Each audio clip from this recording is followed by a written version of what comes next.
Samantala, hinimok naman ng isang mambabatas sa La Union na maaprobahan na ang panukalang 3.1 billion pesos na provincial budget para sa taong 2026. Nakapaloob sa naturang pondo ang mga pangunahing alokasyon para sa mga serbisyong pangkalusugan, infrastruktura, disaster response, pagtugon sa mga pangangailangan sa mga district hospitals, edukasyon, scholarship, pagsasanay ng mga atleta at incentives para sa mga senior citizens. Kaakibat ng apilang ito ang pagbibigay diin sa striktong pagbabantay sa paggamit at pagpapatupad ng budget upang maging transparent sa publiko.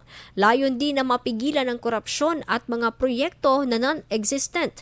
Ngunit may nakalaang pondo upang matiyak ang maayos na paggasta sa kaban ng bayan para sa kapakanan ng mga residente. IFM News. IFM News. IFM News.